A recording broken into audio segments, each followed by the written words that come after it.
Hello everybody. We're in Neil Postman's book, Amusing Ourselves to Death, Public Discourse in the Age of Show Business. Like Marshall McLuhan before him, the media critic, the great thinker of the 1960s, who had written a book called The Medium is the Message, Postman worries about the influence of the new media, specifically television. And by the time, of course, Postman wrote this published this in 1985, the effect of television was now being clearly seen upon a generation of people who had grown up only in the age of television. And this is worth thinking about deeply for those of us who have seen what developed right after this book came out, namely the age of the personal computer and then the internet. So listen to what Postman says about the effect of television specifically and the new media in general upon life already in the late 20th century.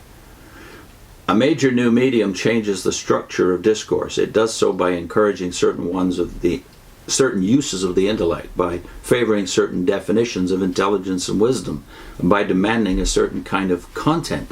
In a phrase, by creating new forms of truth-telling. I will say once again that I am no relativist in this matter, and that I believe that the epistemology created by television not only is inferior to a print-based epistemology, but it is dangerous and absurdist. The second point is that the epistemological shift I have intimated, and will describe in detail, has not yet included, and perhaps never will include, everyone and everything. While some old media do in fact disappear, for example, he gives pictographic writing and illuminated manuscripts, and with them the institutions and cognitive habits they favored, other forms of conversation will always remain. Speech, for example, and writing. Thus the epistemology of new forms, such as television, does not have an entirely unchallenged influence. And just in case we aren't familiar with this word epistemology, it just refers to that branch of philosophy that addresses how we learn and how we know specifically. Back to the argument of Postman. I find it useful to think of the situation in this way. Changes in the symbolic environment are like changes in the natural environment.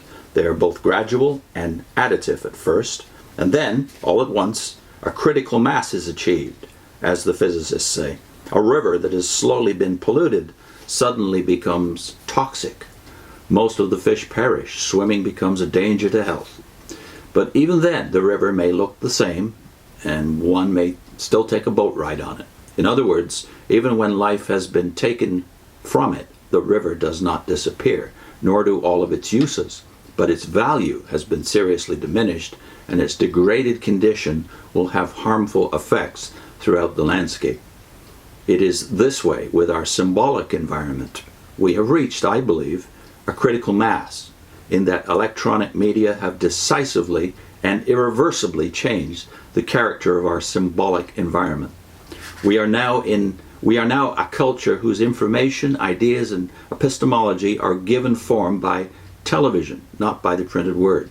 To be sure, there are still readers and there are many books published, but the uses of print and reading are not the same as they once were, not even in schools, the last institutions where print was thought to be invincible. They delude themselves who believe that television and print coexist, for coexistence implies parity.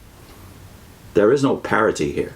Print is now merely a residual epistemology, and it will remain so, aided to some extent by the computer and newspapers and magazines that are made to look like television screens. Like the fish who survive a toxic river and the boatmen who sail on it, there still dwell among us those whose sense of things is largely influenced by older, clearer waters. And this is, of course, 35 years ago. The third point is that in the analogy I have drawn above, the river refers largely to what we call public discourse, our political, religious, informational, and commercial forms of conversation. I am arguing that a television-based epistemology pollutes public communication and its surrounding landscape. Not that it pollutes everything. In the first place, I am constantly reminded of television's value as a source of comfort and pleasure to the elderly, the infirm, and indeed all people who find themselves alone in motel rooms. I am also aware of television's potential for creating a theater for the masses, a subject which, in my opinion, has not been taken seriously enough. There are also claims that whatever power television might have to undermine rational discourse, its emotional power is so great that it could arouse sentiment against the Vietnam War. Yes, that had happened. Or against more virulent forms of racism. These and other beneficial possibilities are not to be taken lightly. But there is still another reason why I should not like to be understood as making a total assault on television.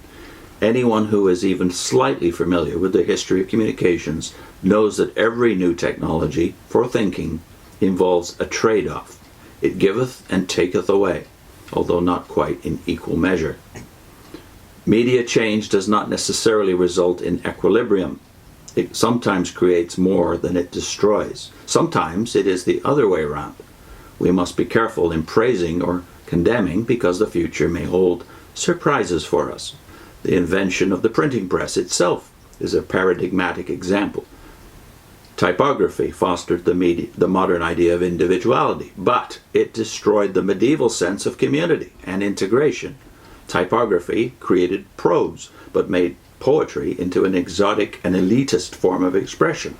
Typography made modern science possible, but transformed religious sensibility into mere superstition. Typography assisted in the growth of the nation-state, but thereby made patriotism into a sordid, if not lethal, emotion. Obviously, my point of view is that the 400-year imperial dominance of typography was of far greater benefit than deficit. Most of our modern ideas about the uses of intellect were formed by the printed word, as were our ideas about education, knowledge, truth, and information. I will try to demonstrate that as typography moves to the periphery of our culture and television takes its place at the center, the seriousness, clarity, and above all, value of public discourse dangerously declines.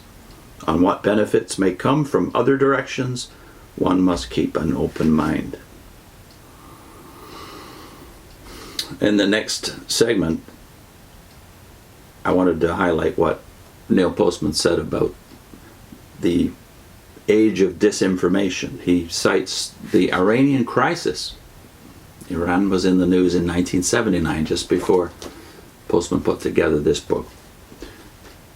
And what that Iranian crisis back in 1979 illustrated for him about the decline in public discourse. I also want to attach and put up on your screen right now 2 videos, one of which is Vivian's re-education after she left a cult, the Watchtower, and the other one is how I managed to land softly after leaving that very same cult. 2 responses to trauma, Vivian and mine, that were quite contrast with each other because of the fact that I was a reader and she was not. I think that illustrates Postman's point that if you know where to get information, you're not nearly as traumatized or destroyed by an experience like being in a cult. I think some of you will be able to relate to those 2 videos on your screen.